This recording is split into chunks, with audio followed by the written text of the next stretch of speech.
Hello and welcome to the Wrestling Journal, the first ever episode. Today we're going to be looking at a very important and big wrestler in terms of the history of wrestling, somebody who's influenced the whole of the world and culture and pop culture, society, everything has been influenced by what this guy was involved with and what he got into at some point or other in his career.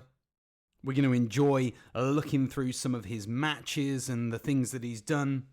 The 8-time WCW Tag Team Champion, the 5-time WCW World Heavyweight Champion, the WWF Champion, the WWE Hall of Famer, Tag Team of the Year, and the Pro Wrestling Illustrated #1 Wrestler of the Year in 1995. I'm talking about none other than the leader of the NWO, one half of the Outsiders, Big Sexy Kevin Nash. Now, before we go into the review on Big Sexy, I'm going to love saying that today. I used to love saying it as a kid. It just, great name, worked really well. But we'll get into all that later. Right now, we're going to look at a hot topic for the week. As I've said, if you've listened to the introduction program that came out yesterday, thank you so much, firstly. And I hope that you managed to get through it and everything is clarified in your mind for what to expect on these programs and what we're going to cover and how we're going to review the wrestlers.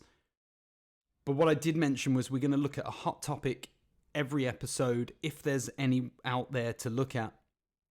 Fortunately, this time, there's actually a really good hot topic that came to my mind. I picked up on it a little bit in the introduction episode, so if you want to hear my thoughts on wrestlers talking about wrist tape on Twitter, now's the time to maybe go back, listen to that. You know, I talked for maybe 20 minutes on it or something, way longer than I needed to actually, but we talk about that subject anyway and all the things that pain me about modern wrestlers and the way that they are today. But on top of that, there's sort of like this bigger subject that surrounds it. And I thought maybe in this first episode, I could just spend a few moments talking about that, which is the softness of modern wrestlers on social media. Specifically, I want to look at social media because there's been this big controversy with WE recently. Everyone's talking about how WE are suspending or blocking their wrestlers from third-party organizations like Twitch and whatever else you stream on nowadays. I have my own Twitch, so I get it. It can be a really lucrative platform for people. It's an income stream for a lot of wrestlers, or another income stream, which I'll get onto in a moment. But the point here is that WWE are blocking their wrestlers from doing other things that help them to make money.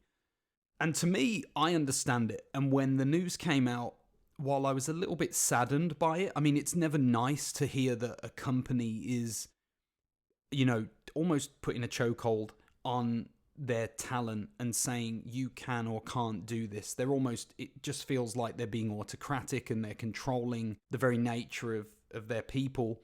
There's this whole discussion about the fact that, you know, wrestlers are independent contractors. What does that mean? How does that look? David Bixenpan, I don't know how to say the guy's name. I'm sorry, David, if you managed to somehow listen to this episode.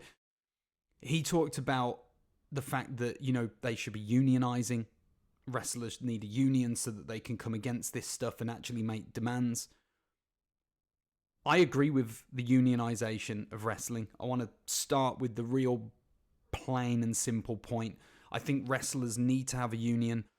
If you don't know already, and this is going to come up, I'm sure, on most episodes, I used to be a professional footballer, so I will often glean from my experiences in that profession whenever there's similarities or whenever something feels relevant. And when it comes to this subject, it definitely feels relevant. I had a chat with somebody who sort of said to me, you know, American footballers don't have this problem and it's different for them. And I was like, that's great. You're using American football, which I know nothing about. So I can't tell you how they're signed up to contracts. I still don't know. I don't want to research that because right now it's not an issue to me.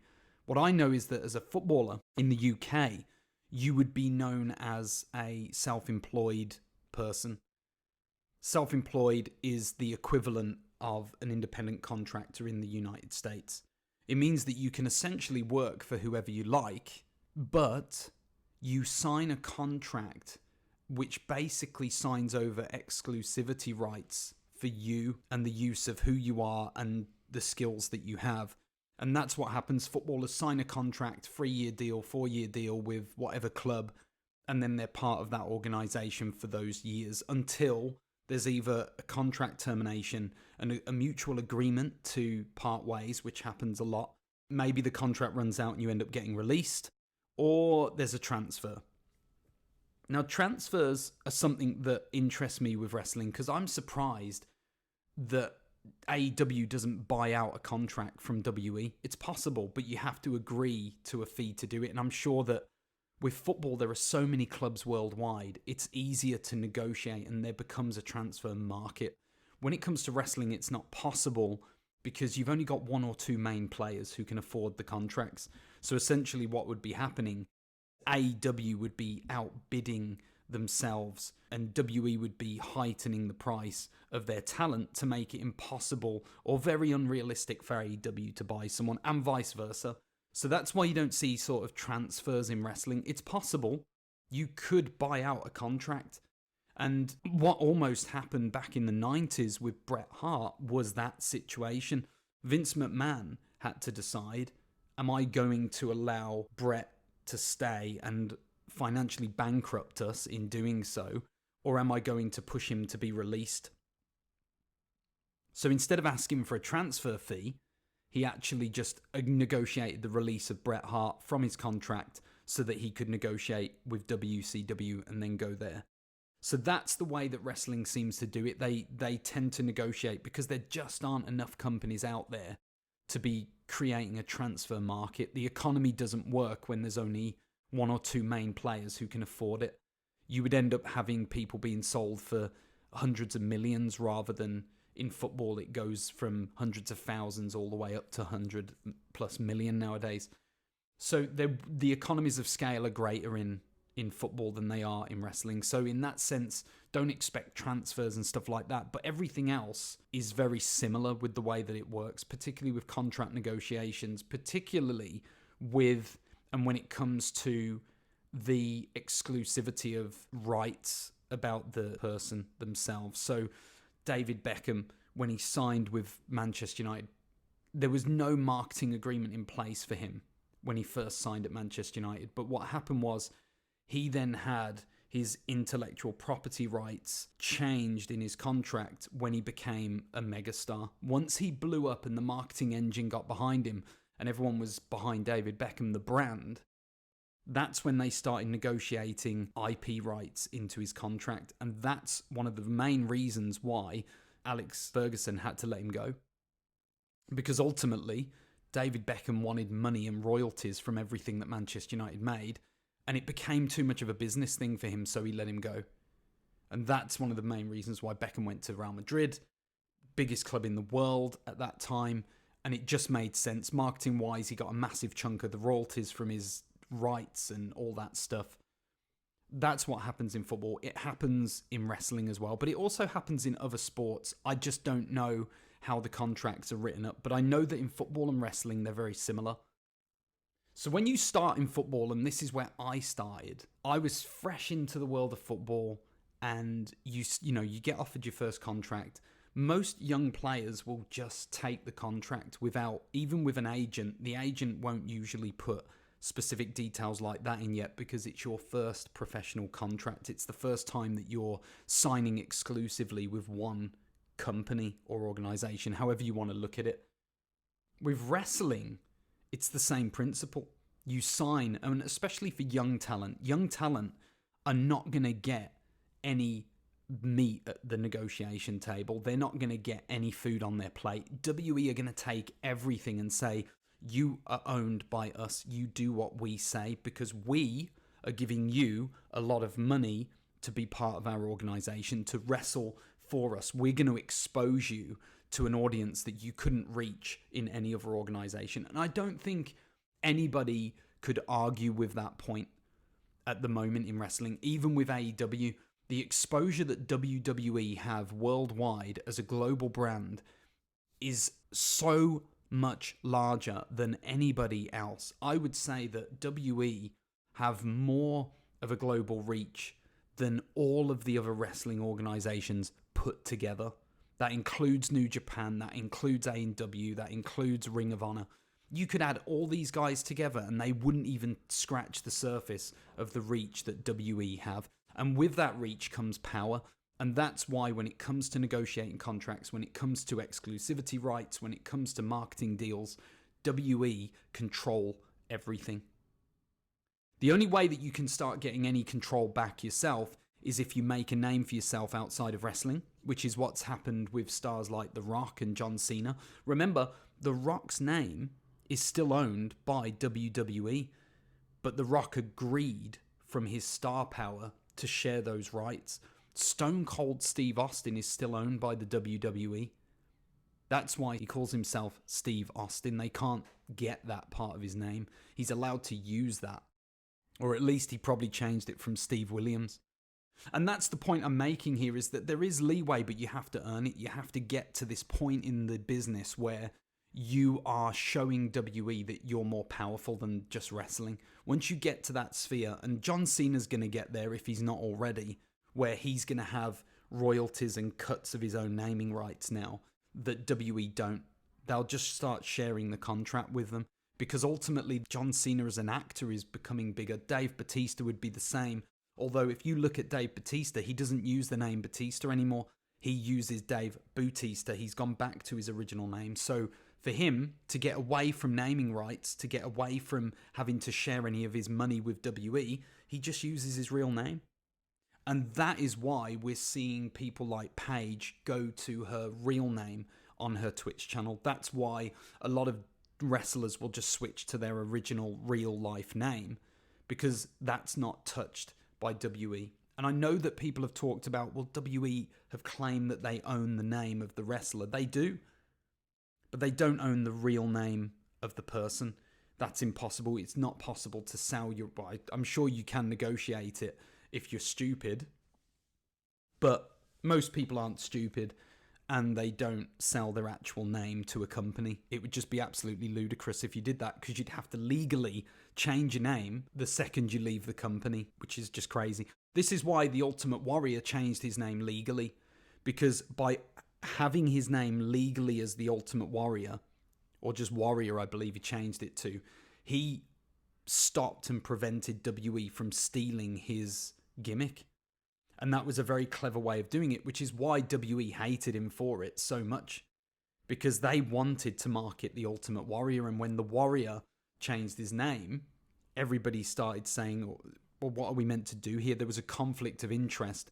And ultimately, the Warrior managed to beat WWE on that case, as far as I'm aware, and was able to sell his own merchandise. But in the end, he became friends with WE because he realized the Warrior's reach was nowhere near as big as the WE. And that's usually what happens. Wrestlers will turn back and realize, I could actually make more money if I'm friends with WE than I could by just being a bit of a rebellious, spoilt kid and running off crying and doing it my own way. Unless, of course, you're The Rock and you're in mainstream movies. So that's sort of how the naming rights will work. And I'm only saying this from my experience of football. And I haven't even started on third-party platforms yet. We'll go into that in a moment. But the way that naming rights will work is simply that they'll have an agreement on when and how they can use their name, and they have to conform to that because they've signed the contract. Let's not forget that she wasn't forced to sign the contract that gave her naming rights to the WE. None of these wrestlers were forced to do it, okay? And I know that I'm sounding very pro-WE at the moment, and I will try and balance that out in a moment, which is why I'm in support of a union. The wrestlers are so stupid that they haven't formed a union. It's their own fault. They're in this situation. They have no one to blame but themselves. If one of them had the courage to stand up and say, we're going to start a union, which I think at this point it's closer than ever before to happening. If one of them was strong enough to say, we're going to start this and see what happens, firstly, they'd probably get fired by WE. I've got no doubt that WE threaten them in ways that aren't threatening. I'm sure that they allude to the fact to their talent that if you do this, if you try and build a union, we're going to let you go. I have no doubt that they've alluded to that. And they do that by building a business culture. It's all presented through the culture of the business. It's like mythology where you hear rumors that Vince McMahon said that if there's a union, he's going to fire everyone. That is how they infiltrate and do it without threatening people directly with their jobs, because it's illegal. You can't threaten somebody for joining a union, but they can if they do it through the culture of the organization. And that's what WWE have done throughout their history. From what I've understood of the business, from when you hear wrestlers, historians talking about WWE and the way Vince McMahon is, he's built a culture that actually protects itself. And there's nothing wrong with that from his perspective. He's protecting his business. He's protecting his intellectual property rights as WWE as a company. And he does that by building this culture where his staff and employees, the full-time staff I'm talking about, and maybe some of the wrestlers, will build this mythology about what will happen if said scenario takes place. And that stops people from ultimately taking action, which is why we've never seen WWE wrestlers stand out and say, I'm quitting unless we have a union. And ultimately, you have to remember the balance here. These are people who their livelihoods is wrestling. They're making a good living off of the WWE. And this is why I think a lot of them don't rock the boat. When you're earning at least $100,000 a year, are you really going to rock the boat and say that you want a union and risk your family's security? And I mean, this is early retirement for a lot of these wrestlers. And it's the same with footballers. You wouldn't rock the boat of the club unless you're in a position to do so. That's what David Beckham had. You have to be in a position where you know you could get a better deal somewhere else before you start shaking things up. And wrestlers in WE today don't have that. AEW fans, I know that you're going to be disappointed, but you're not on their level yet. As a company, AEW is nowhere near the size and power of WE. So AEW are going to tell you, we let our wrestlers do all this stuff. We give them total freedom. They've got autonomy over everything they do. But that's simply because AEW is not big enough yet. It's not a big enough corporate monster. And when that happens, you will see AEW, and I'm sure it will happen at some point, as long as they're still alive and growing, it will happen where AEW begin to get corporate. Because Tony Khan will start to lose control. Now, the only way they're going to keep it is if they keep AEW as a private company. If they remain as a private company, which is what WE did for years and years and years. And I was even surprised that WF floated on the stock exchange. But as long as they're a private company, Tony Khan can protect himself and maintain complete control. If his dad has given him all this money and said, go and run the company and I'll keep funding it because it's your passion project, well, guess what? AEW will never have that level of influence from shareholders. Stakeholders always, because stakeholders always exist regardless of whether you're private or public. But what we're going to see is this transition at some point where AEW's got to make a decision where it's so big. Do they want to bring in more investment so that they can grow as a company and do more things? Or is the money of his dad enough to count and develop the company and build it into a real competitor to WWE? That's where we're going to get to. Now, let's talk about third parties, and then we're going to get on with the actual review. Third party ownership, and I'm going to tell you this from a footballer's perspective. Footballers can go and do whatever they want. We have so much spare time. The rumours, the stories, the stereotypes of professional athletes having loads of time, being overpaid, it's, for a majority, it's all true. Even in the lower leagues, and that's where I started my career, was in the lower leagues. So I was offered a very lucrative contract. At 17, I was offered 56 grand for my first year at 17. And that was because I was seen as a good player. I was offered a decent contract. At that time, it was a very good contract. It was one that it would have been very hard for me to turn down. Nowadays, it'd probably equate as probably 5 to 10 grand a week, which for a 17-year-old would be a big deal. Unless you're Jude Bellingham, who's just gone from my hometown team, Birmingham City, to Brescia Dortmund, and he's probably on 40, 50 grand a week now. But the point that I'm trying to make here is that when you're first breaking in, you're getting paid a decent salary, but you have a lot of time on your hands as well. You go training, and we used to do 2 training sessions a day in pre-season, And then during the season, it would usually drop down to 1 training session a day. Now, 1 training session might be 2 hours. It could be 4 or 5 hours. It just depended on the game that you were playing that week, your opponents, also your own performance and where you're at. If you're injured, you're not doing anything other than rehab. So that means you've got even more time on your hands.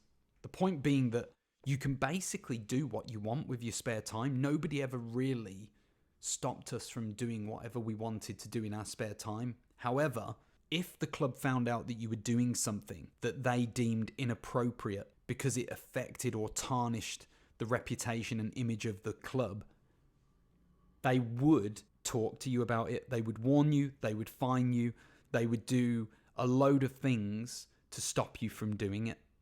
They have every right to fine you because they're contracted, remember. Wrestlers are contracted to WE.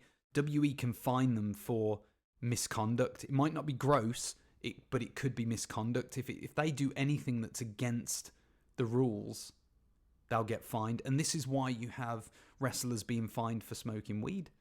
It's against their contract. The rules say that they're not allowed to do any drugs of any kind.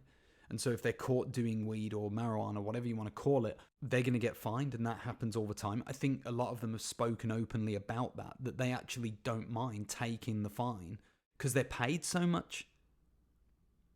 When it comes to third-party stuff, when it comes to either being an Instagram influencer, whether it comes to any social media platform or streaming platform like Twitch, well, what we're talking about is ultimately the wrestlers are selfishly trying to make money on the side. That's what this comes down to. I don't say selfishly because I mean they're bad people for doing it. Ultimately, they're just trying to cash in on their current reputation, their current marketing value. So I get why they're doing it. But WE are contracted to them as their employer. So WE have every right to say to those people, we're not okay with you having a Twitch because it's saying things that we as a company, as a corporate entity, as a publicly listed company don't agree with. So I think you have to understand that shareholders have a big influence on this kind of decision, because ultimately, if there's a main sponsor for WE and you have one of the talent, and let's take Lana was selling some sort of drink on her Instagram. Imagine if Pepsi are one of the sponsors of WE, which they may be, I don't know, but let's imagine that Pepsi are one of the sponsors and they have an energy drink that they're trying to promote. Do you really think Pepsi are going to keep sponsoring WE if one of the talent is actually promoting a rival competitor on their social media channel? It's not going to happen. No wonder WE have stepped in. And I think we need to remember this, that it's far bigger. The business is far bigger than just the performers. It's easy to just focus on the wrestlers because they're the ones who get all the attention. They're the ones who we see on TV all the time. But what we often forget, and I'm blessed, I've got a master's degree in business. So I understand the behind the scenes corporate entity that WE is. I get and I can relate to the reasoning why WE would be so against its performers doing stuff that's out of the contract that they've signed with their employees, which are the wrestlers. There's 2 resolutions for this. One is that they unionize, because then the same as we had a football, you have the PFA, right? The Professional Footballers Association. Now, that is all of us as peers, professional footballers coming together. We had one guy at the top who would help us to negotiate with clubs, things that we wanted to be done right in the business. Now, there is a misconception. Unions are never that powerful. They always appear to be more powerful by name and reputation than what they are. Even in wrestling, if they unionize, let's not get ahead of ourselves. Nothing's really going to change, but there will be small things that are influenced. And that's usually the way that unions operate, especially in sport. For example, Black Lives Matter movement in football at the moment, that has been heavily influenced by the PFA. The PFA have had a lot of their BAME players have come in and complained. There's a whole load of them who are saying we're racially abused online. Social media is filled with racial slurs against us. We're being attacked. Our clubs aren't protecting us. The league isn't protecting us. The FA isn't protecting us. And so they went into their union and they forced change. And so what's happened is the FA have heightened their no racism campaigns. The Premier League have done the same, and so have the individual clubs. So that's one of the positives that unions can have, but that's a very, very small effect. Even though it feels like it's big because it's cultural, in the grand scheme of things, it's a small change. And that's something that a union will be able to influence in WE. It'll be the same kind of thing. Perhaps it might be around healthcare. They may be able to force changes with healthcare. Maybe. It's not guaranteed, because if WE are paying good salaries, if they're paying their employees well, which from what I understand they do, a lot of these wrestlers aren't going to have a leg to stand on in court. And the reason I say that is because as a footballer, I had to pay for my own health insurance. There were companies that would offer discounts and deals, and the clubs had partnerships with a lot of those health companies, but ultimately we had to pay for everything like that. We're self-employed, so it was on us to do everything. That's why in football you see loads of tax evasion scandals in Spain in particular, because the footballers are self-employed, so they're doing their own taxes. They're not filed by the company. And therefore, it can become very difficult. You have to make sure that you have good financial managers. You have to make sure that you're actually doing everything you're supposed to. Now, the one thing I will say, and my experience of this is as recent as 2 years ago, I was involved with a Premier League football club, and I would work with the academy, which were the young players. So we did a lot of the coaching. We did a lot of like the advising and consulting on different areas around football. One of those areas was social media. And so we actually had a lecture with the academy players on how to use social media. And we told all the academy players, stay off of social media. That was the message directly given from the club to the players. Stay off of social media. Only use it if you're promoting something that the club does. If it doesn't involve the club, don't talk about it online. Don't talk about it publicly. Stay away from the media. We will set up your media engagements where you can talk. That's football, and that's a unionized business, and yet this is the message that comes out of clubs. And there's nothing illegal about it either. There's nothing wrong with it. All the clubs are doing is saying, we want to protect our investment, we want to protect our own image and sponsor deals, and we want to make sure that we're protecting our own interests.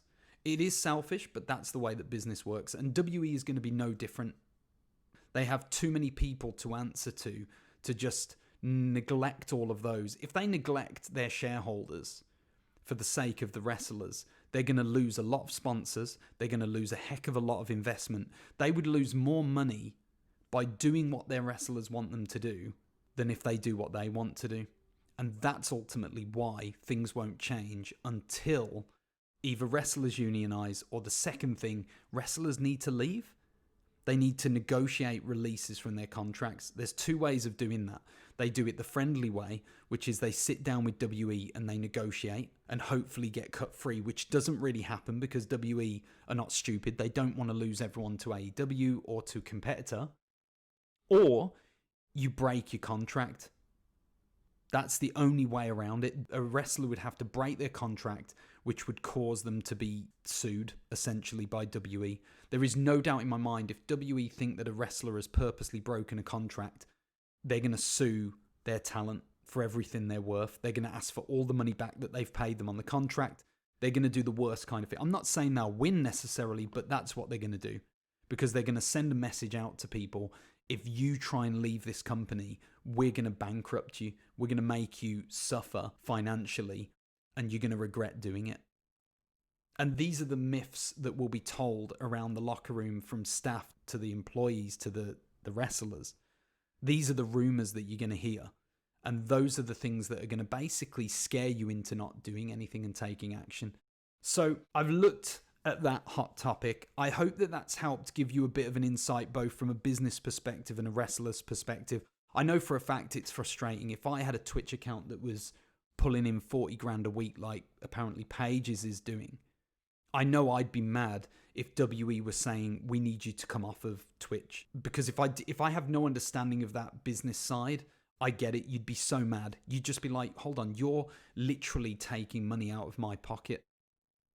And I would personally say to WE, just remember that you're telling me this now, because when we renegotiate my contract, I'm going to want you to pay me more money, because this is money that I can earn that you're taking away from me. And this is my point. Like, Paige is going to have to make a decision at some point. Can AEW offer her more money as a because she's not going to wrestle unless they clear her to wrestle, which would be dangerous for her own health. And she might not be able to get medical insurance. You've got to remember that with her condition. But if she could somehow get cleared to wrestle, could AEW afford to pay her the same competitive salary to what she was on with WE? I'm sure it wouldn't be as much. And then allow Paige to go and do whatever other project she wants to go and do. Those are the questions that are going to be answered over the next 6 months to 6 years. Like, we're going to start seeing a snowball effect of wrestlers. The more that this gets talked about, the more that it's going to get closer to a breaking point where one wrestler is going to leave WE, break their contract, just get out somehow. And once that happens, everybody else will do the same. At the moment, the current way that it looks to be happening, the current sort of theory of leaving WE is let your contract run out, but make sure that you contact AEW first, and that will bump the money that WE give you as an offer, as a final offer. So then if you want, do what Gallows and Anderson did. Sign a contract extension for 2 years with treble your salary or whatever it was they got, and just sit there and enjoy it. This is the sort of implication of when that happens. Wrestlers fall out of love with wrestling. When you're offered more money just to sit still and hold tight in an organization that you don't like, doing things that you hate, with a character that you don't agree with an outfit that you hate the look of, when you're controlled in that way, it absolutely ruins your whole career. And it certainly spoils your own motivation to do the thing that you love and that you've loved your whole life. Mesut Ozil is my example in football. He plays for Arsenal, plays in inverted commas. He's basically sitting at home doing Twitch every day because he's not really part of the squad. He's going to training and doing a couple of hours work each day. But guess what? The club don't care about him. They're just paying him a massive packet of wages to make sure, and they're not doing it to keep him away. They're doing it because they actually thought he was going to be a better player than he was for the money that they're paying him. And the money they're paying him is too high and his competitors can't afford him. So now Ozil is basically doing what Gallows and Anderson were doing. He's sitting at home just enjoying the pay packet and also trying to make other forms of income and revenue while he waits for his contract to run out. And then when that happens, he'll renegotiate with someone else and leave. Or Arsenal will have to make some kind of new agreement with him, but that probably won't happen because they're not going to pay him more because he hasn't done enough for the club.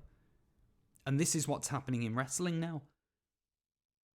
And it will continue to happen, which is why I'm always behind this idea that we want AEW to be a success. As much as I hate loads of stuff that's going on within that company, I want it to be a success because once it's more successful, WWE will panic with their talent. They'll do exactly what they did in the Attitude Era. They'll tie all of their young talent down to long contracts. And what will happen is those young talent, I think the difference between the Attitude Era and now is that in WE, when they signed their young talent to long contracts, those young talent were people like Shawn Michaels, The Rock, Stone Cold, Triple H was signed to a long-term deal. The Undertaker was signed. These guys knew that they were going to get TV time. They knew that they were going to be on TV all the time. They knew that they were going to be wrestling consistently. They knew that they were going to get pushed because they were offered these long-term deals. Nowadays, when you've got a roster of 300 plus wrestlers, like WE seem to have, all of a sudden, being offered a long-term contract doesn't guarantee anything. It's actually gone back to the way that Vince McMahon was. I mean, this is the way that I've been told Vince McMahon works. He doesn't make guarantees. So even though they have a guaranteed contract, it doesn't mean that they're going to get guaranteed time in the ring. It doesn't mean that they're going to get a character push. Vince, from what I understand, is now saying to his employees, Here's the time you've got. This is the money we're going to give you. Now it's up to you to do the rest. And I think the problem with that is it goes back to the Attitude Era. And obviously one of the guys, Kevin Nash, I'm going to talk about soon, is all around this subject. He was one of the guys who started this problem in wrestling, is that with guaranteed contracts comes complacency. Now, I'm all for guaranteed contracts because it means that wrestlers have security in their short to mid-term, sometimes long-term futures. But from a performance perspective, it's really dangerous because wrestlers become complacent. Performers do it, sports people do it, footballers do it. When they sign massive contracts, they know that they're not going anywhere. And Mesut Ozil is a perfect example of that from the football world. But I look at a majority of the wrestling roster today and say, look at Randy Orton. Here's a guy who is stuck in complacency because he's happy picking up a paycheck. He's getting TV time as well. And he's actually getting pushed. And here's a guy who you can tell isn't going full out. He's not going all out on his character. He's not giving his all because he knows he doesn't need to. There's no threat for him that motivates him to go further and to do more. Because he's an established star.'s a future Hall of Famer. He's already done so much in the business. He doesn't need to push himself any further than he currently is. He can stagnate and do what he's doing now for the next 5 to 10 years. He'll pick up the same paycheck, if not more. And guess what? He doesn't care. And that's not going to change, unfortunately. The only way that changes is you need more competition. You need more companies. And not just one. We need 2 or 3 big companies that can rival WE to do that. And that's probably never going to happen because there aren't enough wealthy wrestling fans who are going to get involved in the wrestling industry. Which is a shame. I wish there were more billionaires out there. I wish there was a Saudi organization who would actually start up because of this and would just say, do you know what, we're going to... And I think this may happen. I'm not going to predict it. I'm just saying there's a possibility that the Saudis who are paying WE so much money may end up just saying, we're going to start our own organization and we're just going to pay these wrestlers to turn up for us and to create a program for us. The Saudis are one of the ones that... This is why Vince is so obsessed with making a partnership with Saudi Arabians. Because of the money they have the ability to... They could wipe WE out in that section of the world. In terms of the market saturation, if the Saudis started a wrestling organization, the money that they would back behind it would be so big that Vince would struggle to compete with it. And the Saudis could basically go to all of the top legends and give them fat contracts because all of their audience still loves seeing legends wrestle. And then you could develop young talent underneath that. And all of a sudden, you've literally got a very wealthy WCW competitor. Now, I'm not saying that will happen. I'm just saying that's a possibility. That's why McMahon is obsessed with Saudi Arabia and making sure that they have a really good relationship with them. And that's why Vince will keep doing the Saudi shows that he's doing. I don't think it's because any other reason than him in fear that these are guys that could legitimately compete with us if we don't work together. And that's why when there was the debacle about the female wrestlers on the roster and wrestlers being told to cover certain parts of their body, all of this has been happening and WE have been compromising because ultimately they know if they let go of that relationship, these people have got enough money to invest in their own business and to start a wrestling organization themselves. Okay, so now we've talked about all that. I feel like that went on a lot longer than it should have. But, you know, this is how it's going to be with the hot topic stuff. Like, there's going to be controversy. There's going to be reasons to explain things through. There's going to be an opinion that needs to be shared. So we're going to do that. And if you do and don't agree, like I said, hashtag the Wrestling Journal. I said this on the first episode. Get it out on Twitter. At me. You can at xharperco, which is my personal account. Just talk to me and we can have these conversations. Let's get that conversation going around these topics because ultimately it's already happening online. But let's join that conversation and see if we can actually have a conversation about stuff like this. Okay, so let's move on then to the main event. Let's go into the wrestling review of Kevin Nash. Now, like I said earlier, this dude has got a lot of accolades, as he rightly deserves, for the time in the business that he came, not only when he came into the business, but Kevin Nash was very much at the center of everything popular around wrestling. I think everything that he had a hand in just seemed to be popular, and that wasn't a coincidence. That had a lot to do with who he is, not only as a wrestler, but as a brain as well. Very smart, intelligent guy, knows what he's doing.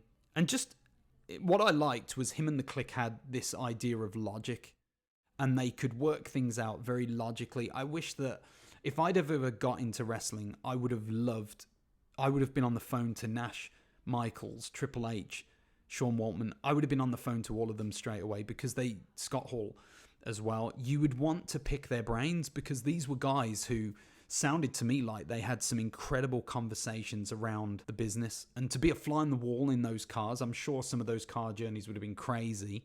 Others probably would have been pretty boring, because I bet they were all asleep, hungover. But there would have been other times where all of them would have been awake and they all would have been talking about the business. And those conversations to me would have been diamonds to listen to. They would have been the kind of conversations that, if I were a wrestler, those are the conversations I'd be having with both current talent and legends, which is another topic for another day, about the way that the modern wrestlers don't communicate and learn from legends like Kevin Nash. So to start the review, let's just reveal to you the sort of matches that I've watched. I'm watching about 3 of their best matches, what I consider to be 3 of the individuals' best matches. And I've tried to obviously get, because this is about Kevin Nash's character is I think most people would agree, the most popular of all 3 or 4 of his characters. He was Oz, he was, Vinny Vegas or whatever it was called in WCW. Kevin Nash, and then of course Big Daddy called Diesel in WWF. So I wanted to make sure I got a balance of that. But at the same time, this is about looking at his best matches as well. So the 3 matches that I've watched: WCW Slamboree 1997. And this was a 3-man tag team match. You had Scott Hall, Kevin Nash, and Six-Pack, whatever he was called at the time, fighting against Rowdy Roddy Piper, Ric Flair. And then I think the other guy was something Green, Kevin Green. I believe he's an American footballer. He certainly wrestled like Mongo McMichael, so I'm assuming he was an American footballer who was well known. I don't know how many matches the guy had, but he was already better than Mongo McMichael. I was sort of semi-impressed by what he did, to be honest, but at the same time, it was kind of like, how many shoulder tackles can one man do in a match? If you want to play a drinking game, I don't drink, but if you guys want to play a drinking game, watch that match and take a shot every time Green shoulder tackles somebody in that match. You will not get to the end of the match knowing what you're doing, being coherent or sober.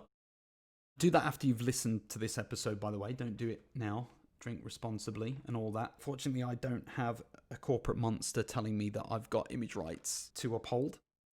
So the other match that I watched was In Your House 1997 versus Shawn Michaels. And this was the Good Friends, Better Enemies main event. I believe it was a title match. But this was a great match. And then the third one was arguably his very, very best match, which was Survivor Series 95 versus Bret Hart. And that, again, I believe that one was for the title as well. But I can't actually remember whether that was a title match or not. But I watched these 3 matches and just sort of reviewed them all.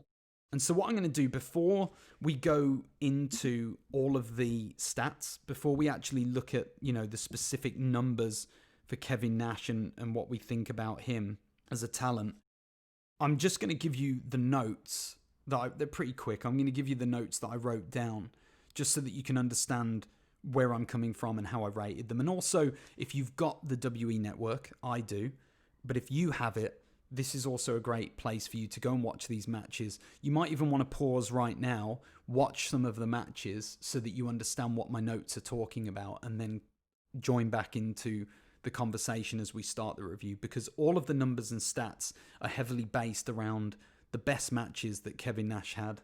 So in Slamboree 97, the first thing that I loved was the way that Nash sold Flair's chops really well before even being tagged in. This was when Nash was the tag team partner. He was on the outside of the ring on the apron, and Flair is giving everyone the chops. But the way that he sold the chop from Flair was awesome.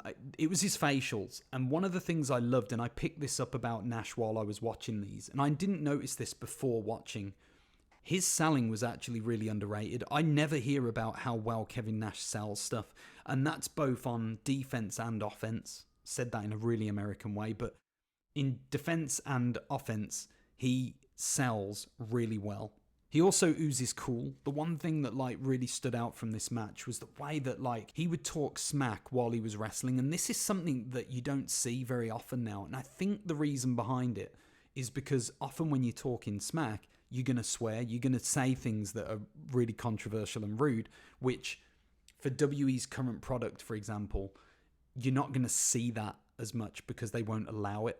And if you try and talk smack in a PG way, you end up talking I always remember Hulk Hogan coming out into one of his main events when he was fighting Goldberg. And he says something to the camera and you can kiss my... And then he pauses and says, but... And it just made me laugh. Why didn't he just say ass? Why did he have to... You could tell that he was going to say ass. You could tell that's what he wanted to say. And then he pauses and comically he has to say but. And it's in his head he's remembering, I'm going to get in trouble if I say the word ass on TV. So he has to change and thinks of the word that he can revert to. And it ends up being, you can kiss my butt.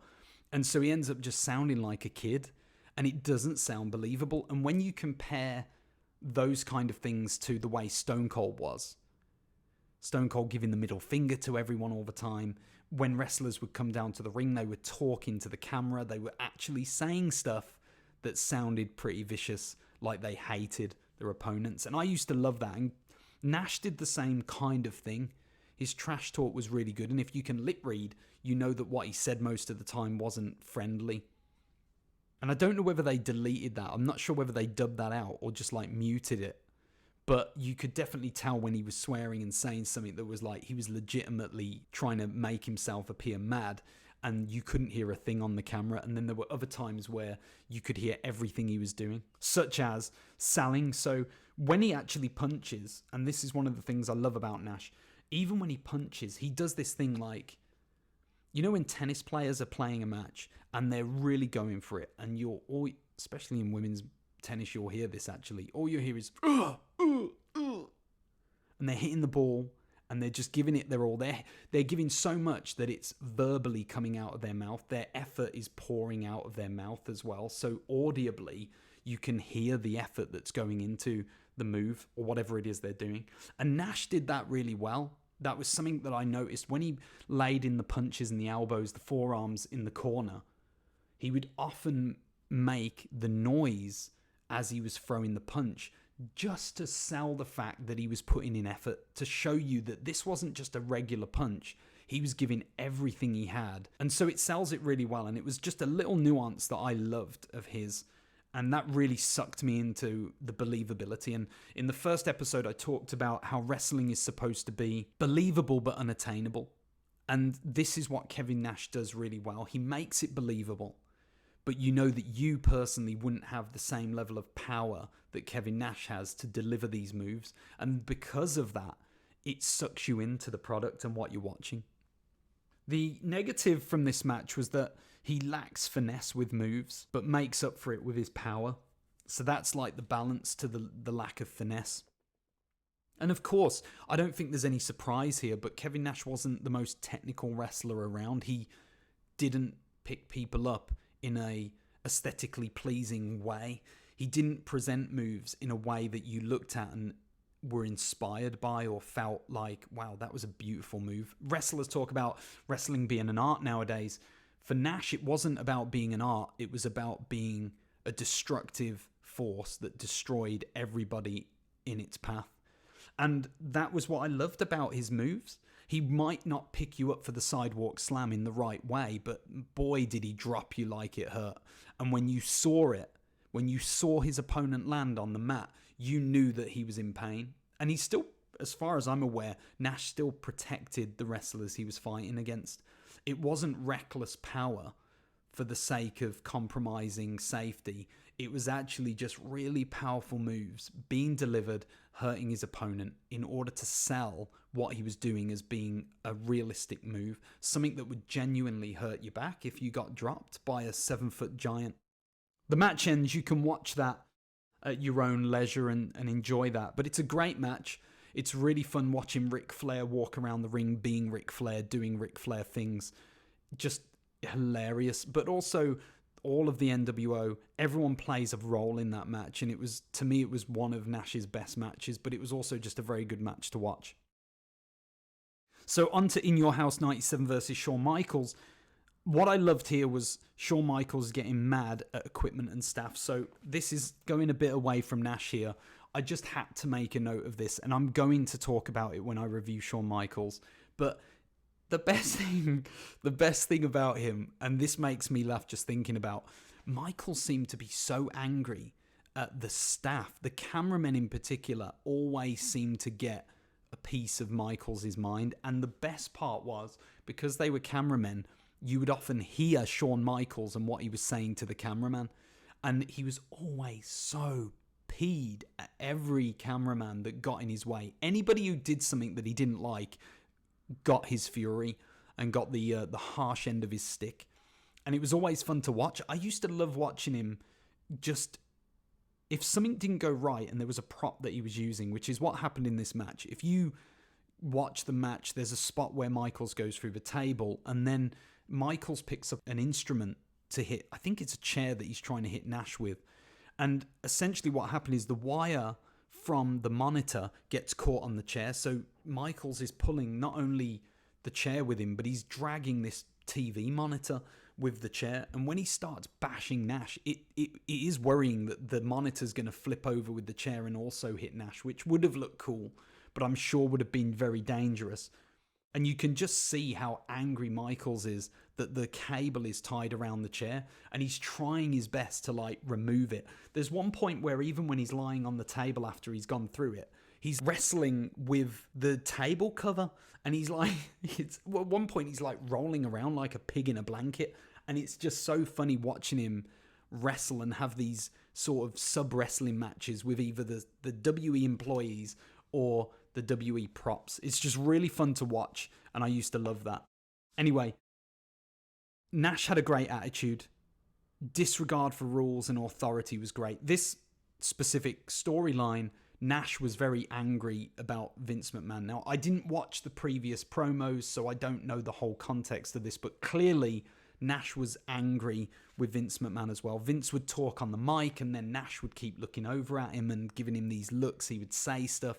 Again, just adding to his character. He would give these little bits of smack talk outside the ring to Vince before he did something. He would just give these looks. Jerry Lawler sold it great as well. He would always be pointing at Vince and trying to get the attention onto Vince from Diesel to make it, just to sell that whole storyline. And it made me realize that actually Nash was portraying a sort of very low-key Stone Cold role at this point in the company. He was very much against the authorities and he was against and rebelled against anybody who was above him in WE, in the WE hierarchy. And it was great to watch. It was just fun watching the reaction of Nash and the way that played out. So look for those nuances that Nash added to that role. I wrote here that Nash was at his best working slow, methodical, and then short bursts of speed with a good opponent. And I've bracketed Rey Mysterio because Rey Mysterio had in my opinion, a great feud with Nash in WCW. It was one of the few times where the NWO actually pushed a younger talent into the main event scene, and Rey did a great job. I think he proved at that moment that he was capable of being in the main event, but because it was WCW, Rey was never going to be pushed. He was always going to be thrown straight back into the cruiserweight division, which is, I'm sure, what happened before he left. Ultimately, I really loved the way that Nash would work. Even though it was slow, and a lot of people don't like that, especially nowadays, the slowness and the speed that Nash adopted really sold the power of his moves. Because when he did something, it meant more because he didn't do that much. He wasn't doing 50 moves in 10 seconds. He was doing one move per minute. And so that one move meant more than any of those 50 moves that you saw. And so what it actually did was elevated the believability of every move that he did. And even though I know there are people who criticize Kevin Nash because they say he had a very limited moveset, and there's a lot of people who criticize the fact that a lot of his stuff was just kicks and punches. But ultimately, when you look at what those kicks and punches were, they were far greater than just standing in the middle of the ring throwing fists or throwing his kicks. He always, and this is something that I will allude to later as well, but he trapped people in the corner, and there's a big psychology element there that I think is often overlooked when it comes to Kevin Nash, and we'll talk about that later. His powerbomb through the table was excellent. I love that against Shawn Michaels. It was very different. It was something new and unexpected at the time, especially in WWF.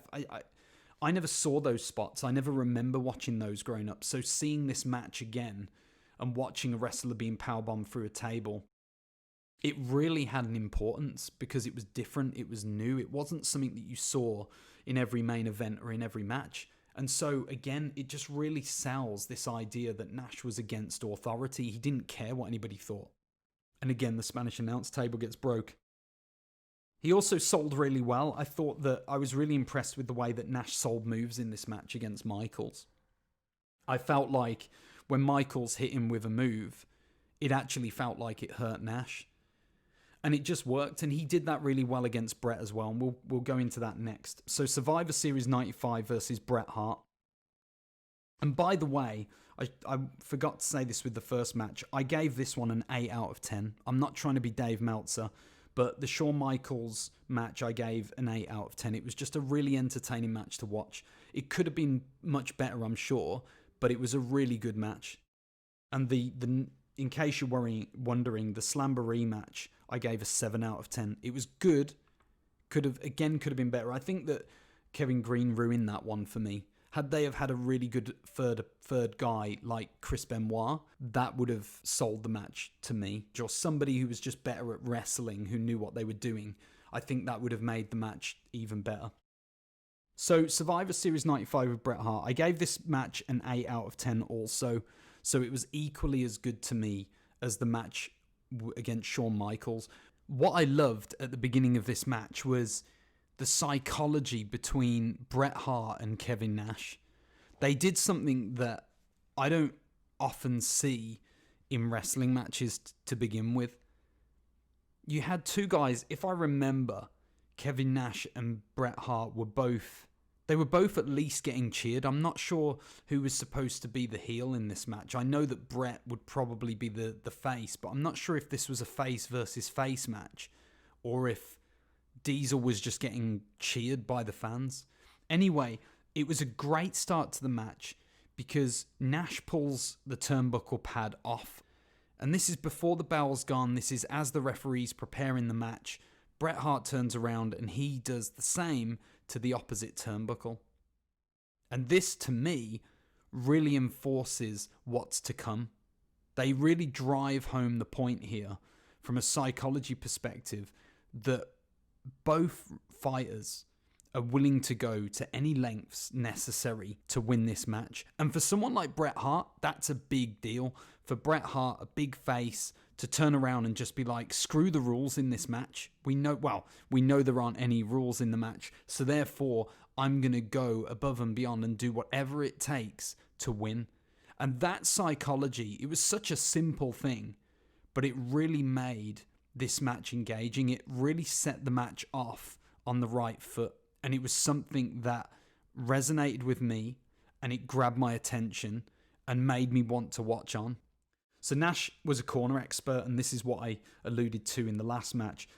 What I loved was the way that he would trap his opponents to inflict damage, and it was this psychology of corner spots are great because it shows that there's no escape. And when you've got Kevin Nash in front of you, a 7-foot monster, and he's delivering, whether it's the forearm smashes to the face or whether it's the knees to the midsection, what Nash did was trap you. And he utilized his power And this is the greatest way of developing somebody who's slow, by trapping your opponent.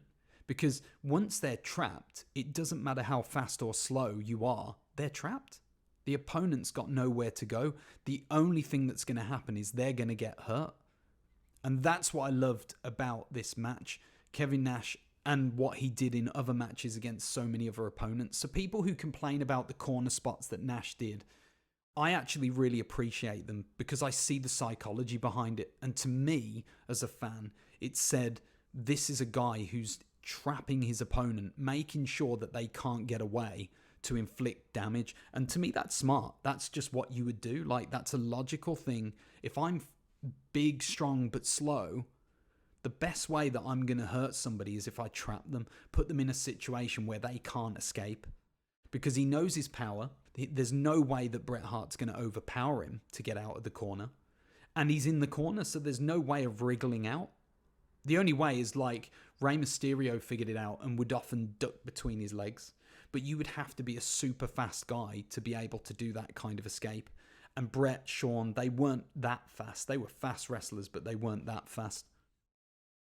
He used a padded chair for a shot on Bret, which sounded terrible and silent. But as much as I'm complaining about that chair spot, I was thinking at the time, like, why didn't WE stick with the padded chair shots for the headshots? It would have, I'm not saying it would have stopped all the CTE stuff. I'm just saying that I actually wish they'd have stuck with padded chairs for shots to the head. I think it would have taken a lot of the impact out.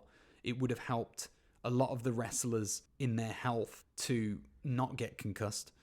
It's a shame. I wish they brought back padded chairs because I actually think you could do more head spots with the padding, because you could tell that it was so heavily padded that it wasn't necessarily going to hurt them in the same way. And obviously, there's nothing like hearing the crack of a chair on somebody's body. But at the same time, I feel like if wrestling had have just stuck to padded chair shots and never gone to the bare metal chair, fans wouldn't have known any different. And we would have still taken the impact of the chair shot, even if it was padded, as being heavier than the average move or blow.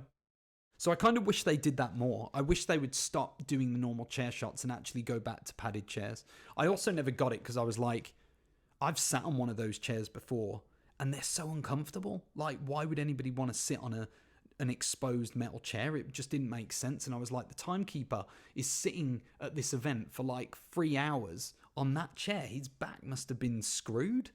I was like, I want a padded chair, man, if I'm going to sit down for that long.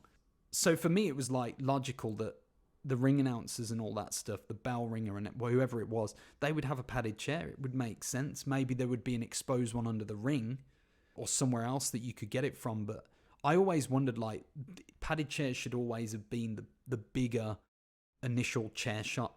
And I think they should have used the metal chairs sparingly and only brought those out in situations of like dire desperation. He sells being bitten really well. Bret Hart breaking the rules, which was great. To see Bret Hart, like, such a clean face, actually breaking the rules, biting Nash. But Nash just sold it well, and this is what I've said before. He just always had a way of using his voice to help people understand when he was in pain, and I loved it. I thought he was very realistic with his screams. He didn't go over the top and sound like a child or a girl when he was screaming. He just made it sound like he was literally in pain from what was happening. And it was a great way of selling. And it was just this small nuance that really added to the match and to the experience. There was a really good story being told. I love the way that they used the exposed turnbuckle.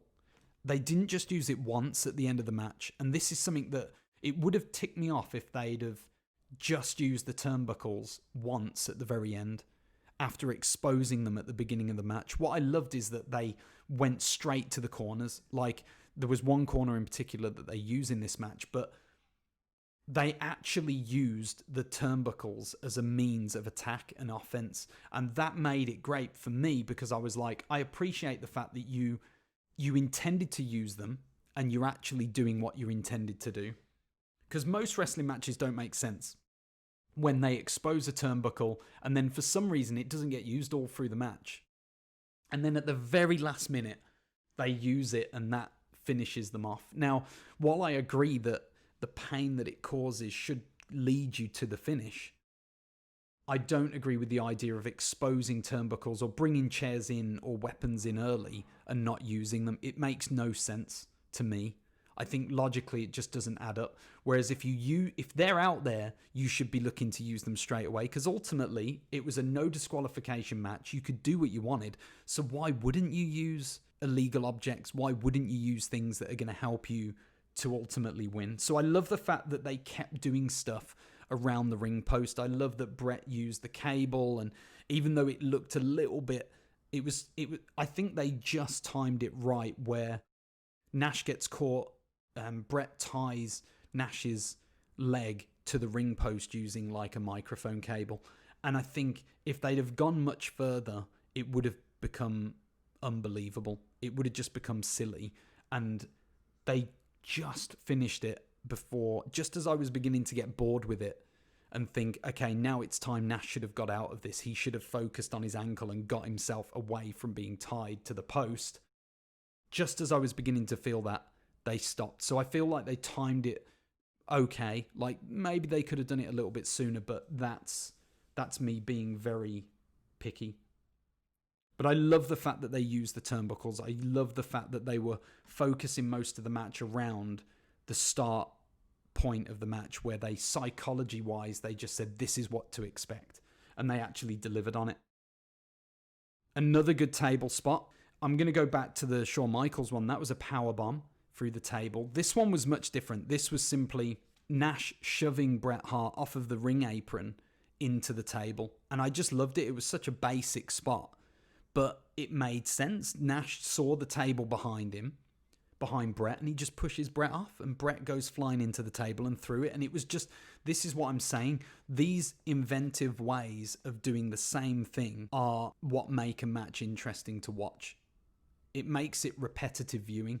I could watch another match like that, even if I knew there would be a table spot, because I would know Nash is smart enough to think of more than one way to go through a table. So if I know the spot's going to come, I'm still interested because I don't know how it's going to happen. And that was something that Nash did really well. And again, I don't think he gets enough credit for that. I thought it was really smart. And it was fun to watch. It was just fun watching a different way of going through a table. I've seen it before, don't get me wrong, but it's not one that you see all the time. And nowadays it would be tougher because the tables are stronger. But back then it was just literally one of those wooden tables that you'll get at like a buffet or something. So it was great watching Bret get pushed through like that. It really sold it well as well. So Bret did a good job too. Finally, I wasn't a huge fan of the ending because it was sort of not sold right by Bret, but it did make sense. And that was actually the only slight disappointment for me of the match, because I think what happened was it was just a roll-up pin, but it just sort of happened so quickly and it didn't quite resonate with me. I think they either wrestled for too long or they didn't build the finale up right. And that's why I said that Bret didn't sell it. Bret was playing possum, but it didn't look like he was playing possum. And at the end of it, you didn't feel like Bret had outsmarted Nash with the pin. It just felt like Bret had done a move and managed to pin him. So it felt a little bit more accidental than intentional. And that was the only issue I had with it. But it did make sense with the way that the match had gone and the way that Nash got hit. Everything made sense about the finish. So I did get it, even though I wasn't necessarily a huge fan of it. Okay, so that's the 3 matches that I've watched out of the way. Obviously, this is the review now as we go into the different areas of Kevin Nash is going to be all around the overall knowledge that I have of Kevin Nash in different areas. So these 3 matches are the 3 I would recommend. I would say go and watch those. I did also watch Kevin Nash versus Goldberg at Starrcade 98. I had to watch it. It was a match that I had a lot of interest in, being a massive Goldberg fan in the late 90s. So I made sure I watched that match, and I never forget how horrible it felt at the end of it. I think I was the same as most Goldberg fans, really. I hated that they stopped it and ended Goldberg's streak the way they did. And Nash seemed to look like a guy who didn't fully agree with the way it ended either, if I'm honest. And I know a lot of people easily blame and attack the NWO and Nash and Hogan and the backstage politics. But to me, honestly, looked like Nash didn't like the way that match ended. That was just me looking at his reaction.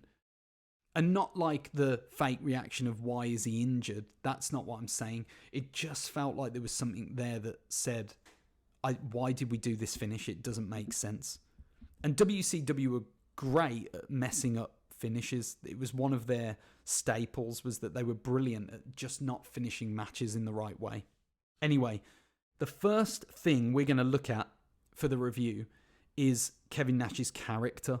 If you've listened to the first episode, the introduction episode, I talk about the differences of what a character is. So the characters of Kevin Nash would be Big Daddy Cool Diesel. It would be Kevin Nash in WCW. It would be Oz in WCW. Vinny Vegas in WCW. These are the characters, but I'm looking at the sort of most popular one or two, which in this case would be Diesel and Kevin Nash. Kevin Nash being the main character that was over. The score is out of 22. So I have given Kevin Nash a character score of 21. So I've almost given him 22 for that. And the reason I didn't give him 22 is because, and it was difficult because I really wanted to. I think the reason I didn't give him the full marks was really around this idea that Diesel didn't carry the ball when he was the WWF champion. A lot of people have talked about his popularity or lack thereof. Like, there was something to love about Diesel that was easy to get behind. But on the flip side, I always felt like he struggled to be a bad guy or a good guy. That was my personal perception of Kevin Nash on a whole. With Diesel and Kevin Nash, I felt like he was always sort of flitting between being liked and disliked.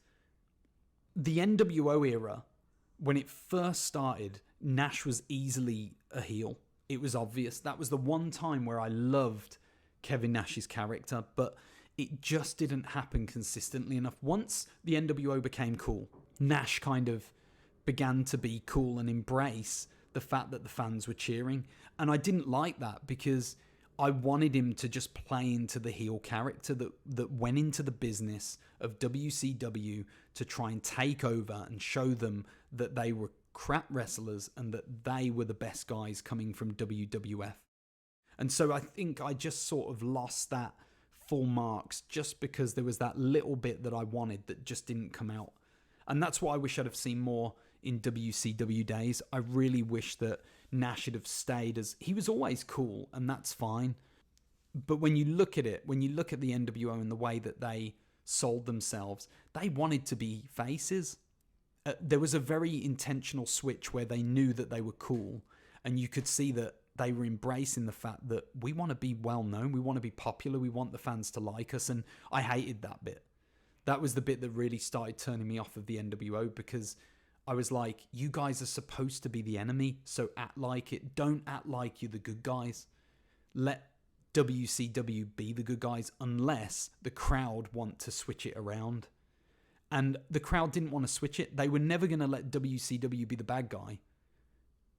The only difference was they weren't like they didn't buy into the story enough to sell the NWO as an organization. So for them, they were like, we're just going to support both because we know that WCW owns all of this. And that was the only problem. I think that they just went so crazy with the NWO that it didn't sell right, and therefore it negatively affected Nash's character. Only a little bit though. We're not talking massive amounts here, just a small bit. Introduction episode, I talk about how charisma influences all of the areas that I'm about to talk to you about. It's not a standalone area. It actually influences everything. And I think that Nash's charisma, and he did have good charisma, but when it came to selling his character, I think that he was slightly misguided on some of the times that he would sell his character and what he should have been. There were times when he was a face and it was great, and he did a great job of that. But I just wish that, for me personally, that the NWO had always been this massive heel faction. From start to finish, it should have been the elite heel faction. But we'll go into all that another day. Don't worry, we're going to talk about the NWO another time. The second area that I want to talk about is physique. Now, we've talked about physique. Again, introduction episode will explain all of this fully, but the idea is I've given Kevin Nash 21 out of 22 for physique. And the reason, and it's very simple, that I've not given him full marks is because he didn't really have many 25-minute matches without looking blown up at some point during the match. And this isn't his fault. This is naturally because of his size, and it was just something that was never going to happen well. You look at wrestlers like Michaels, Bret Hart, Ric Flair, Ricky the Dragon Steamboat. These are all guys who have got full stamina, who could go a good hour in a match without a problem. With Kevin Nash, it felt like there would always be, and it was this way with any big guy, by the way. It's not just Kevin Nash. It's not his fault. It's just something naturally that happens when you're that size and you're that weight as well. You're just slower. And it means that the only way you could go like in an hour match is if you're working with somebody who's going to sell more and work. They would arguably have to work twice as hard. If he worked with Shawn Michaels is doing twice as much work to sell Kevin Nash. Because for every slow move that Nash does, Michaels has got to react with speed, power, agility. He's always got to counter the slowness of Nash to keep the match entertaining.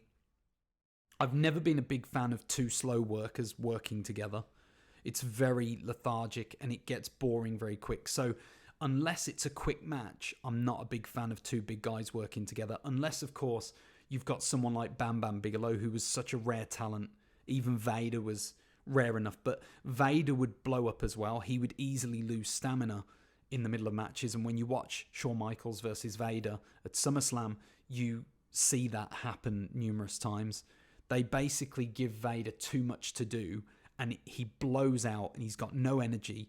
And so when it comes to him actually working to sell and to win and overcome Shawn Michaels in a part of the match, it just doesn't work. You don't believe it because he looks shattered. I don't think Nash ever looked shattered, but he had injuries, and we all know that he was prone to getting injured, especially with his knees. Obviously, he hurt his quad as well when he got into the ring, which some people find funny. I don't. That was a bad injury for him to get. But these injuries also played a role, I think, in the fact that Nash wasn't able to fully fulfill his physique and the way that he looked, because there really weren't many wrestlers that looked as good as Nash. Let's get to the positive of this. Nash was an absolute unit. He was the kind of tank that you just wouldn't want to fight. And that was what I loved about him. He was so believable as a guy that could just run your opponent over. And obviously Diesel Power was a big saying behind that idea, that he was this big guy who could just bulldoze his opponents out the way and beat them. Now, the next area is mic skills. Mic skills, again, it's not just about how he is on the microphone. If I were to rate Kevin Nash on his mic skills alone, on how he could talk, I promise you he would have got a lower score than this. The fact that he was so good with psychology and with those small nuances, that's really what impressed me. So I ended up giving him a score of 20 out of 22. Like I said, it's all about the nuance. It's not just about what he delivers on the microphone. It's about the way that he comes across, beginning, during, and after a match as well.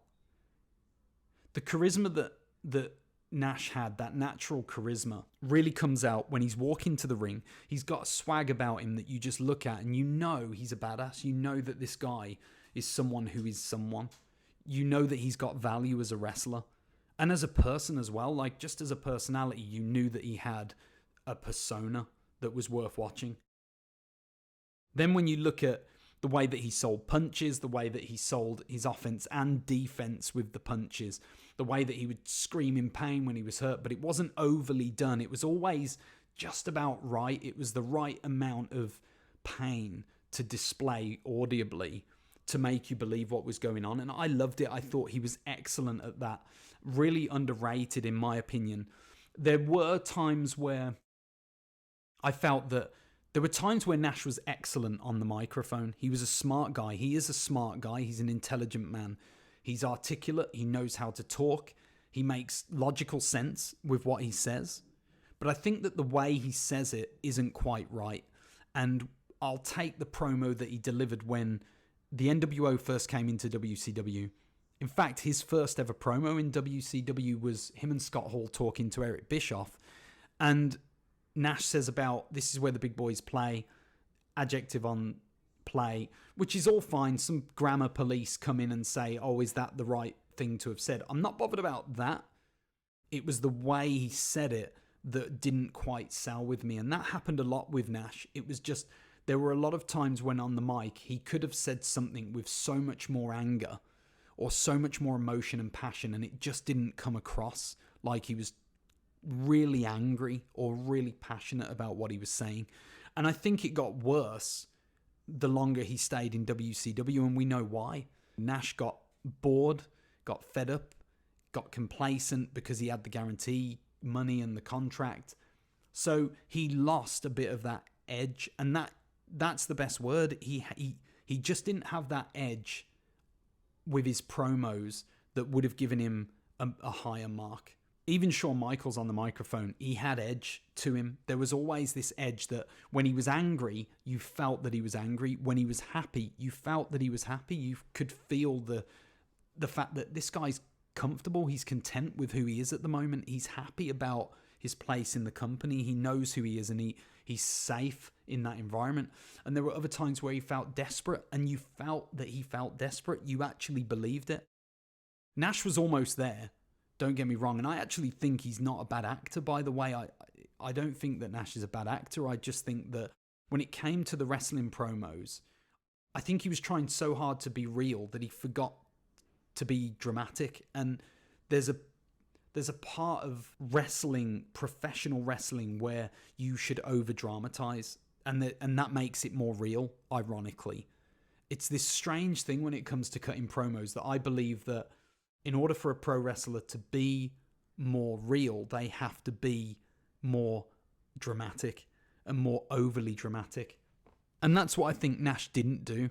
I just think he missed that over dramatization of certain areas which would have made him more believable. So he gets a 20 for that, which is still a great score because of the things I've said. I still think he delivered good promos.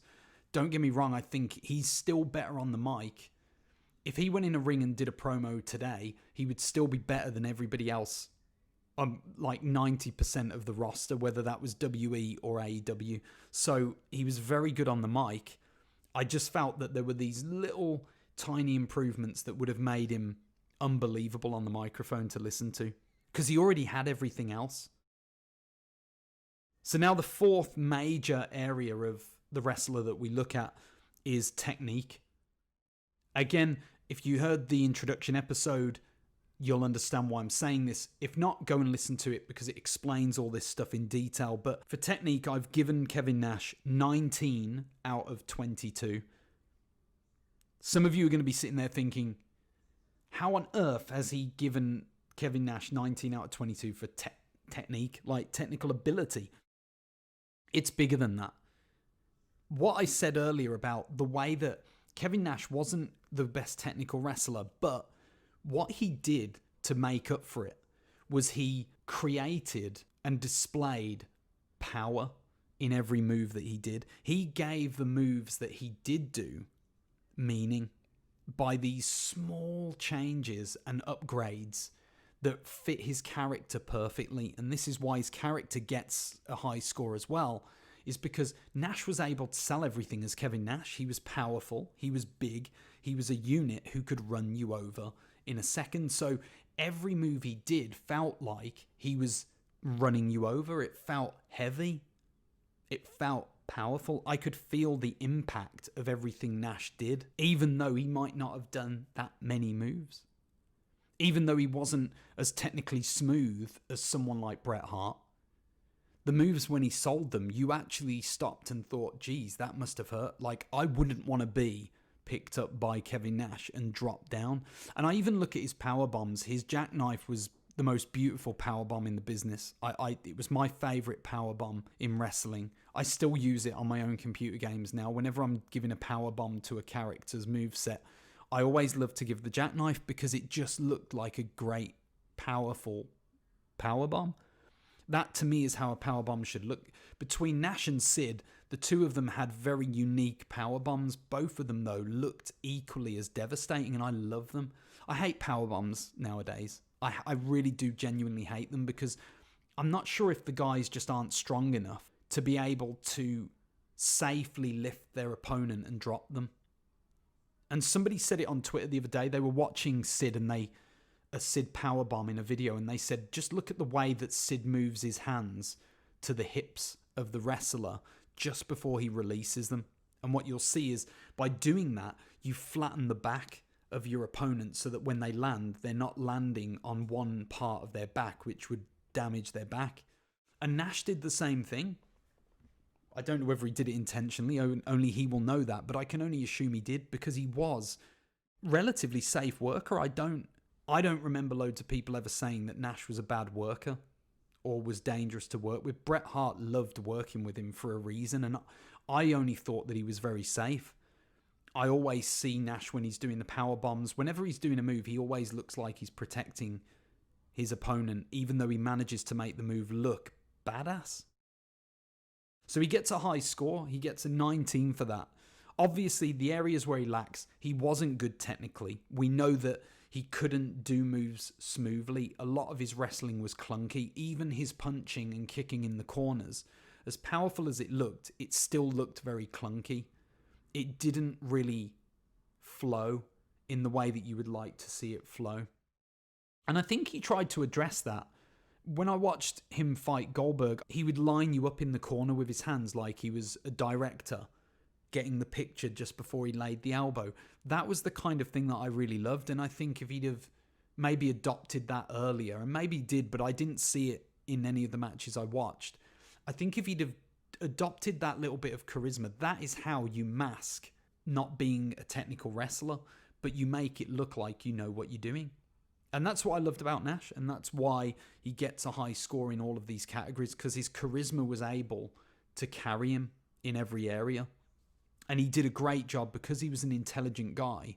He was able to actually make sure that his brain influenced everything he did. He didn't leave anything to accidental chance. He made sure that it was always deliberate. Everything he did seemed to be on purpose. And of course, there's always times where he makes mistakes, as every wrestler does. And that happened. But even when the mistake happens, he didn't look like somebody who fell apart mentally. He always seemed to have a good mental control of the match and what was going on, and could adapt when there was a bad situation that occurred.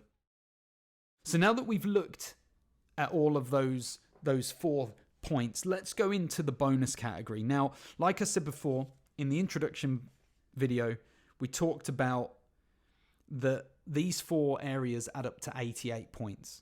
And then the final 4 areas add up to the final 12 points. And then whatever you get is out of 100 at the end. So the next 4 categories are all based on 3 stars for each category. And I'll go through those now. In the champion category, I've given Kevin Nash 3 stars. And I think this is very, very straightforward. He's won a minor championship. He's won plenty of minor belts, intercontinental title holder, tag team belts, etc., etc. He's won minor championship belts in whatever company he's been in. He's definitely won the major. We've already talked about the fact that he's a 5-time WCW World Heavyweight title champion. We've already talked about the fact that he won the WF title and had the year-long run with that belt. And these are the reasons he ended up getting to the Pro Wrestling Illustrated #1 wrestler in 1995. So he's 3 stars for champion. For tag team, again, I would give him 3 stars.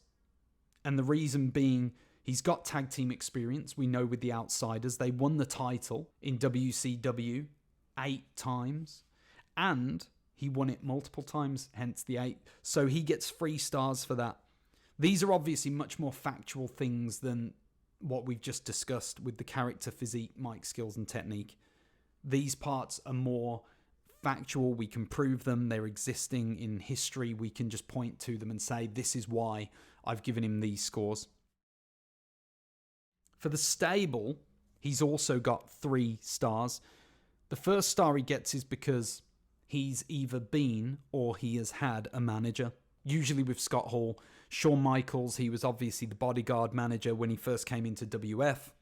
Vinny Vegas, when he was with DDP and WCW, is the same. He's been in a stable. He's had stable experience, so he gets a 2nd star for that. So that's his 2nd star. And then for the final one, we know that he's led a stable. We know that Kevin Nash has actually been in charge, one of the main decision makers within a stable, the NWO. So that would give him the 3rd star for the stable. And then finally, the last category that we're looking at is the Legends category. I give 3 stars for this. 1 is because they've been a legend without a title. So he obviously gets that. I think even if he hadn't won the title, he would still be a legend in the business. He's been a legend and won a title, so that means he gets the 2nd star. So that's the difference between 1 and 2. And then he's also main evented one of the main shows in one of the major organizations. He's actually done it for both. He's headlined WrestleMania, he's headlined Starrcade. And because he did those 2, that gives him the 3rd star. So actually he gets a full 12 out of 12 for the second 4 categories, which is great. And as you will know, if you've done your additions and if you've done your maths correctly, that gives him an overall rating out of 100. It gives him 93. So Kevin Nash is a 93 out of 100. Obviously, that's a very high score to start with. I hope that I've explained why appropriately for you, and you can all debate this online if you do or don't agree with some of the scores that I've given. If you've got arguments that you want to put forward, cases for either improvements or decreases in the score, you can always hashtag the Wrestling Journal and we can talk about those online. I can have a look at the comments that you leave on the YouTube videos and stuff like that. Just let me know how you feel. Let me know what you think of the scores and we can talk more in depth about all of these things. The other thing I wanted to bring up at this point when it pertains to the overall score is that ratings can be similar. He can have a similar rating to someone else. There are other wrestlers I know that have got a 93, for example.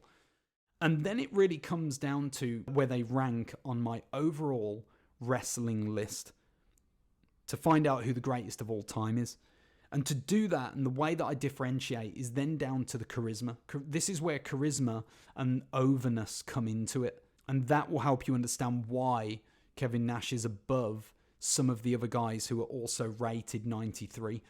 Kevin Nash was one of the most over wrestlers in the business, period. You cannot argue that. The NWO went mainstream and had appeal outside of the wrestling hardcore fan base. It reached people who never thought they would like wrestling. And I know that because I had friends at school while this was going on who loved wrestling out of the blue, who hated it for years, and then when the NWO came along, they loved it. And the NWO was the catalyst for the Attitude Era, whether you like it or not. I know that there were loads of points that happened before that.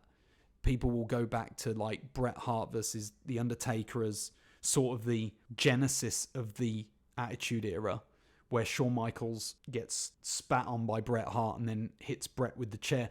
That is seen as like the genesis, but this was definitely the catalyst. This was the thing that made the engine go. This was the filter that actually made you want to watch wrestling. This is what really made you sit down and say, I'm going to just stay on this channel for a while and see what's happening. And I loved it personally. So that's why Nash has got 93. That's why he's above any of the other 93s that I've scored. That gives him an overall rank.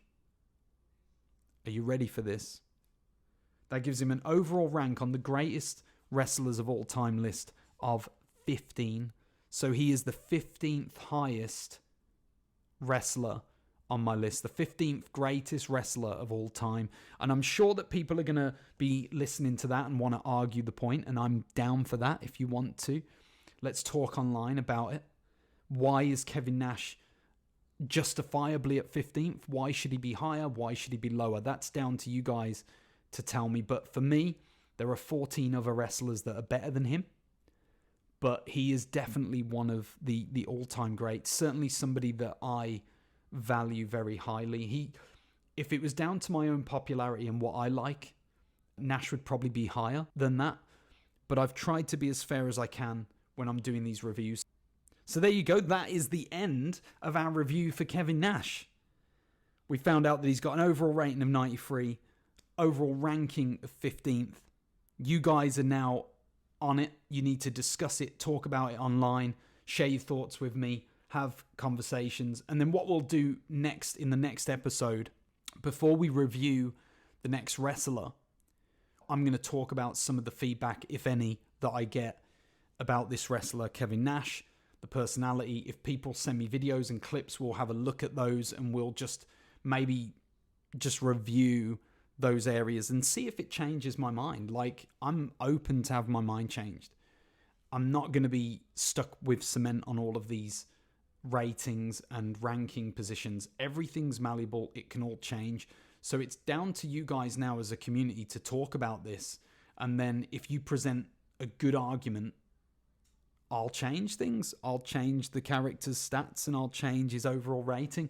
Obviously, the ones that won't change, the champion, the tag team, the stable, and the legend, none of those will change because they can't be changed. They're historic facts.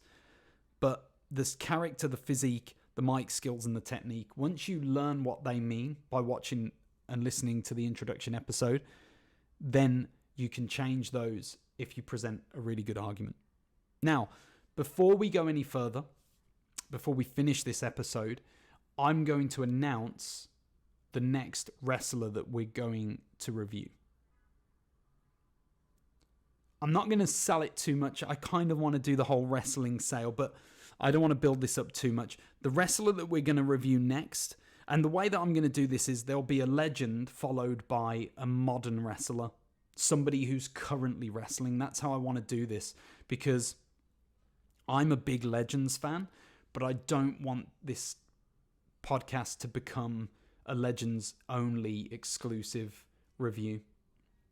There are going to be wrestlers who get reviewed who've got very low scores. There are going to be ones that have got high scores. But the one thing I want to be consistent on is making sure that I present people who are both in the current wrestling business and ones from the past. That way we can get an overview and we can start really comparing generational talent. So the next guy that I'm going to look at, and I'm doing this because I've been thinking about this wrestler recently anyway. I've been talking a lot to friends about what this guy should be doing in the business. I am going to review none other than the Viper, Randy Orton. So we'll do that in the next episode. But thank you so much for being patient, for listening to this whole thing in its entirety. I hope you've enjoyed the first review. Let me know your feedback. You've got comment sections on YouTube. You've got comment sections online. Hashtag The Wrestling Journal. You can follow me at The Wrestling Journo. Okay, so it's at Wrestling Journo. That's journo, not journal. You take the A and the L out, and then you add the O at the end. Kevin Nash, thank you so much. You're my first follower on Twitter, so this is a tribute to you, as my way of saying thank you, putting you on the first episode, getting you over, and just showing my appreciation for everything that you did in the business and continue to do as a human being. Very intelligent guy, always fun reading his tweets and seeing what he's got to say online. So thank you, Kevin Nash, for all of the history and all of the enjoyment and fun that you've given me as a kid and as a fan, growing up, loving wrestling and loving it even more when my non-wrestling fans became wrestling fans, partly because of the incredible work that you did in your career. So until next week, we're going to look at Randy Orton. I'm X Harper. Have a great time. Have a great week. Enjoy wrestling. Enjoy whatever it is you watch, whether it's old school stuff, current stuff, or weird, random indie stuff. Whatever it is, enjoy it, and I will see you soon.